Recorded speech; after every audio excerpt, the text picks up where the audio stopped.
We're going to move on with a look at some of the top trends online throughout the last 24 hours with James Creedon. Hi there, James. Hi, Catherine. Now, I think it's fair to say that one story has dominated the last 24 hours on social media more than almost any other story about a lion that I can remember. We're talking about poor Cecil the lion, killed in Zimbabwe. And the man who shot him is probably the most criticised man in the world right now. I think so. His name is Walter Palmer. He's a Minnesota dentist.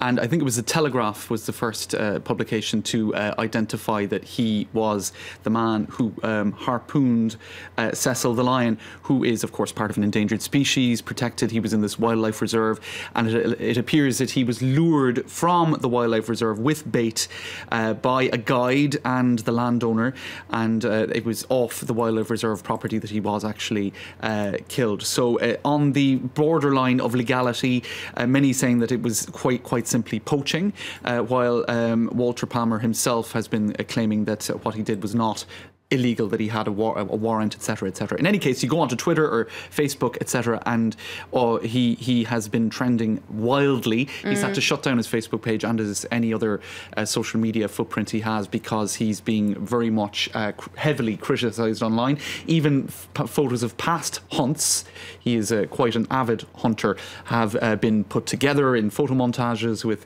images such as that "Wanted Walter Palmer USA," and you can see their BuzzFeed as well has done a big catalogue of images. People have even tracked down his dental practice in Minnesota, calling him a coward and a killer. If you go onto Yelp.com, it's a catalogue of, I think they call it Schadenfreude in the German, taking pleasure in other people's pain, because some of it is, dare I say, a little bit funny, but a lot of it is actually quite angry and vicious. If you need an animal, quite violent, some of it. Some people saying you should have the same done to you as what happened to this lion, and that kind of thing. That's right. So it varies from people expressing their indignation in a perhaps a measured way to certainly some excessive declarations of anger as well, and petitions as well, Catherine. This one with over 400,000 signatures demanding justice for the lion. It seems that really people were just appalled, and even one on the White House website calling for his extradition to face justice in Zimbabwe.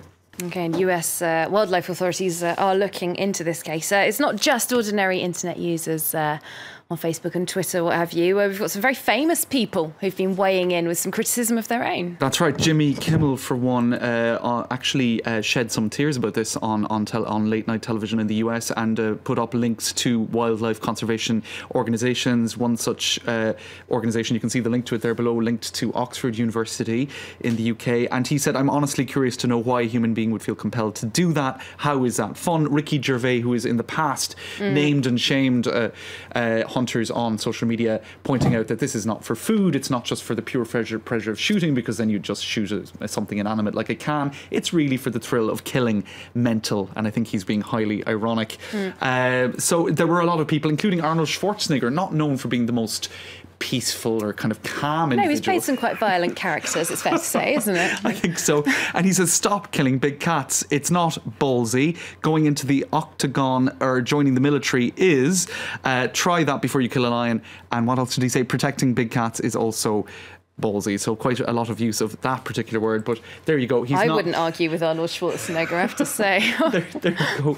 Terminator, and he's doing some promo for Terminator on his Facebook page while criticising the killing of big cats.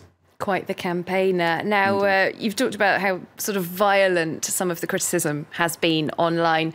Some people have been saying, look, you know, these hunts do happen all the time. Right. He thought he was doing something legal.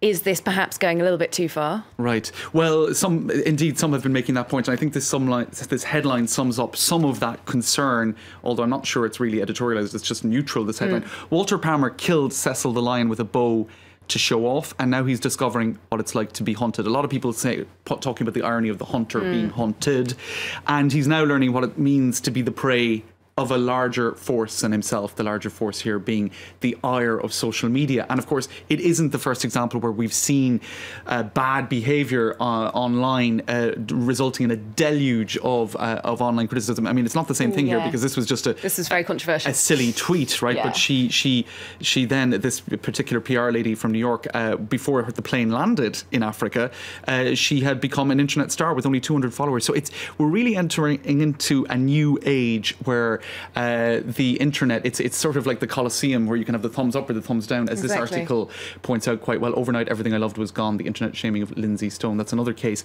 So I suppose, especially in a case where it's across several different jurisdictions, this is between Zimbabwe and the US, it's hard to say that the justice system needs to step in when it's actually a case of international organizations. Or so some people, I mean, it's a whole new age we're living in, I guess, where the internet can rule in terms of or can pass moral judgment. For better or for worse. The court of public opinion goes global. Thanks very much, James Creedon, for tonight's Media Watch.